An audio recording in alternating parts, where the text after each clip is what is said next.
Facts matter. Can we all agree on that? So let's call out some BS. We're going to talk about the claim, the facts, and then the BSer. Our single largest earth mover in the world can move only 70 tons. That's it. 70 tons. And those are those big fucking tractors that have the tires the size of an apartment building. It can move 70 tons at one time.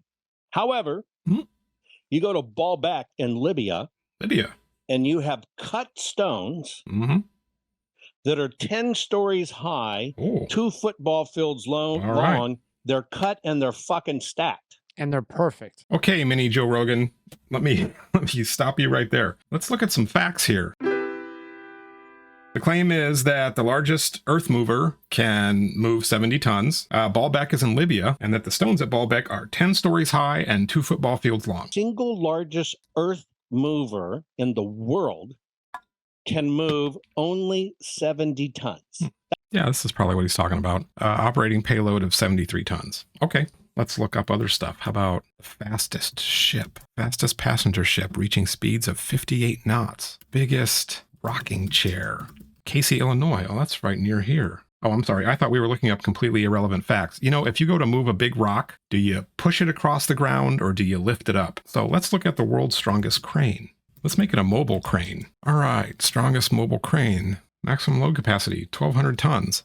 So technically he is correct that the largest earth mover can move 70 tons, but that is actually completely irrelevant. If you want to move a big rock, you don't push it along the ground. It's not earth, it's a stone. So you lift it up and you place it. And our cranes could easily move the stones at Baalbek. Moving on. Where is Baalbek? You go to Baalbek in Libya. Baalbek is a city in Lebanon, not Libya. If you're going to make a fantastic claim about the human past, you should probably at least get in the right continent. And how big are the stones at Baalbek? That are 10 stories high, 2 football fields long. Right. We can consult Wikipedia, a very difficult resource to access to get your facts. So the trilithon stones, each of these stones is 19 meters long by 4.2 meters high, 3.6 meters thick, and weighs 750 to 800 tons. Well within the capacity of that Liebherr crane to move, if they wanted to move it. The height of each story, based on the ceiling height of the rooms, plus the thickness of the floors between each pane. Generally, this is around 4.3 meters total. So he said the stones were 10 stories tall.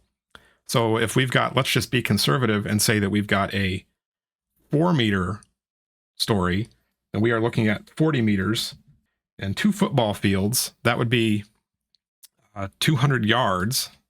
So let's make that conversion. So we've got a 200-yard long stone is 182 meters. Let's call it 183. We'll round there since we rounded down for the stories. And he doesn't tell us how thick they were. The Baalbek stones are, 4.2 meters high, 3.6 meters thick, so they're comparable. So let's just say, again, we'll be conservative. We'll say it's 30 meters thick, just to make it proportional, so it's not really long and skinny.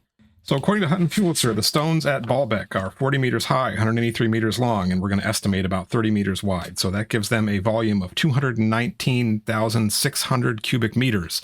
The actual stones at Baalbek are 19 meters long, 4.2 meters high, 3.6 meters thick, which gives them a volume of 287 cubic meters. So Hutton Pulitzer is only off by a factor of 765. Facts. Facts are hard. Stuff is hard. It's hard to remember these things. Okay. So who is this guy and why does it matter? There is plenty of information available online about Jovan Hutton Pulitzer's colorful past. I give you the Springfield monorail. I know him from when he attempted to insert himself onto the Curse of Oak Island, and he made all of these claims about a Roman sword that he said was a 100% confirmed artifact, and then he defended that and defended that and defended that and made himself look like a total idiot and clown because he was completely wrong, and he made up a bunch of stuff and he lied about it. When he decided it was time to move on, he tried to cleanse the internet of a lot of the material that was related to those claims. He deleted a bunch of stuff about himself and all the stupid things that he said and did. And then he got himself involved in the efforts to overturn the 2020 election. And so now he is an election expert. Before he was a Roman sword expert. And before that, he sold crystals. Monorail! He's back. And anyway, he didn't learn his lesson about his bullshit claims about the human past because he's still saying them. He's back in my territory again. Anyway, he got rid of a lot of that stuff to try to make himself look credible. But the one thing he could do to make himself look credible is, I think, to stop talking. That's not going to happen. He's never going to stop talking. Anyway, I call BS. I call BS on Hutton again, and it won't be the last time. Happy Saturday, everyone.